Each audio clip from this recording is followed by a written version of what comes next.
Increasingly, artificial intelligence, or AI, is being applied for military purposes in armed conflict, particularly in systems to support planning and decision-making.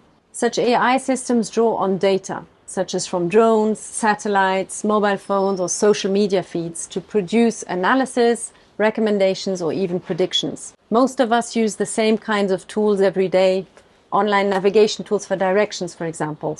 And in warfare, militaries also use such tools for tasks such as modeling the expected effects of weapons or to optimize supply chains. Now what we are seeing is an interest in expanding the use of artificial intelligence, including for decisions about what to target or who to kill.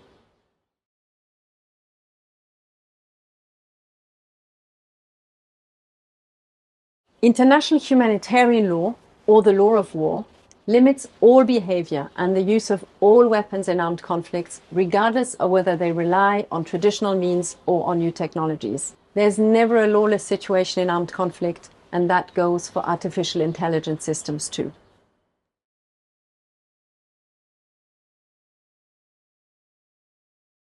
It is humans who must respect international humanitarian law and who remain accountable whatever technologies they use and however intelligent a system might seem to be.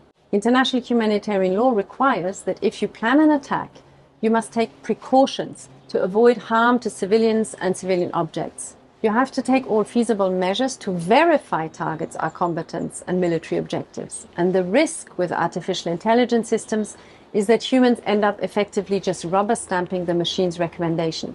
First, because artificial intelligence could speed up decision-making so much that humans don't have time to take the required precautions. And second, because humans tend to overtrust machines, especially under time pressure.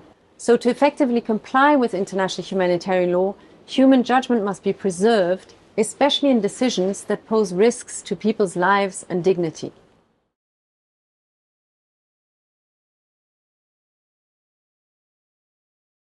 AI can increase the amount of information available to commanders and combatants, which could assist them in complying with international humanitarian law. However, decision makers need to be aware of AI's limitations.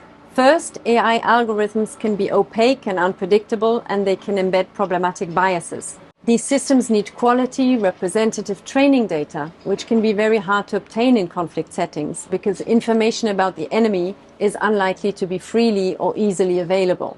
Second, there are many tasks in warfare for which AI is just not suitable. For example, AI systems are notoriously bad at recognizing context. So it's difficult to see, for example, how they could accurately categorize someone as wounded or as surrendering. Lastly, and in any case, militaries that choose to use AI to support their decisions must be able and willing to respect international humanitarian law in the first place.